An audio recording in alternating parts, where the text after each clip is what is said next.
of Clan Dunbrog, and I'll be shooting for my own hand. What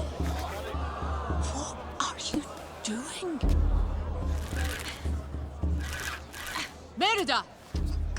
Curse this dress!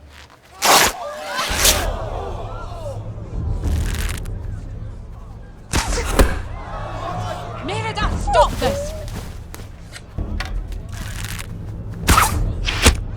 Don't you dare loose another arrow!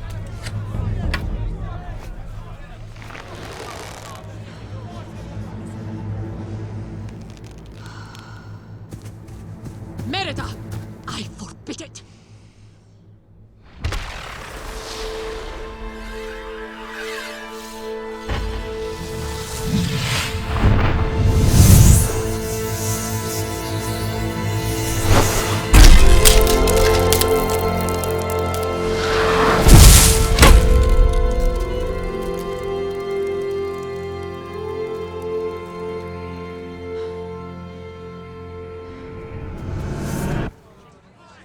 So let me begin by asking you, Merida is not your average Disney princess, is she? No, she's not. And even the fact she's a princess kind of isn't really important to this story. It's kind of not what she's about. But it definitely raises the stakes of the family problems she's having. The fact that she's a princess and she's got responsibilities. Yeah, which she is rebelling against her parents and her responsibilities. Yeah, she definitely. She's not happy. Well, could you talk a little bit about that and about her relationship, especially with her mother? Well, I think the thing about Merida is she's had a very happy childhood and upbringing, and you know, she's got very loving parents, and everything's going swimmingly as far as she's concerned.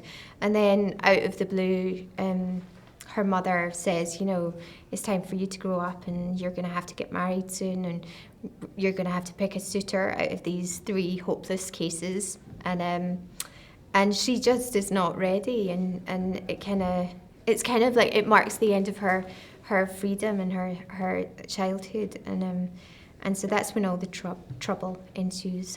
Yeah, and the film deals with the themes of growing up in a way, and sort of growing up and learning what your responsibilities in life are. It's a coming of age story, absolutely, and it's lovely that it's about a mother and daughter relationship, because I don't think you see that very often in movies, and it's not and I don't believe it's just, you know, it's going to just appeal to mothers and daughters or women. Right. It's you know, it's for all ages and all, you know, all sexes. I think boys and girls will be equally enamoured.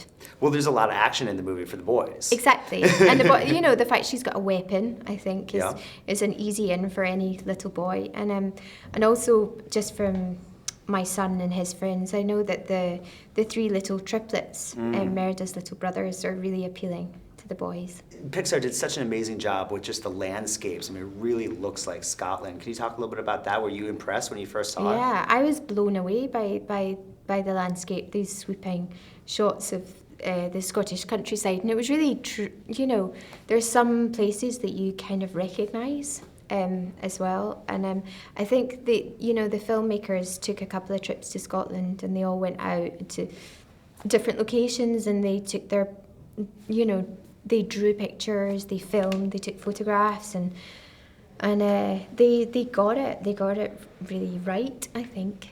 Yeah, absolutely. When you're in the sound booth and you're recording your voice, you're recording the dialogue for the film, can you talk a little bit about Mark, the director, and how is he sort of helping you or not helping you with the lines? No, he's totally helping me. Mark Andrews is like a bundle of energy. He's the most energetic sort of, he just loves his job. He loves what he does, and so he brought everything to life for me, because it's tricky, because you don't really have a script to go from, like a full script. It's sort of a work in progress, and so we would go scene to scene really, and he would paint the picture for me, and he was always up on his feet, and I would read with either him or Steve Purcell, the co-director and producer, and it was just so much fun, you know. It was like getting to play, you know, for a living.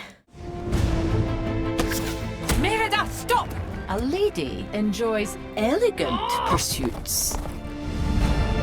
I present my only son. He took out a whole armada single-handedly. He was... With one arm, he was steering the ship. I want my freedom.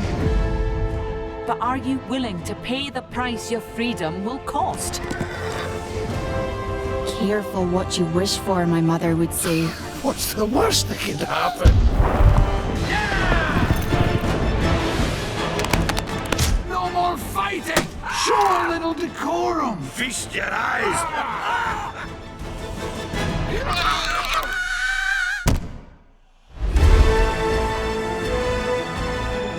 If you had the chance to change your fate, would you?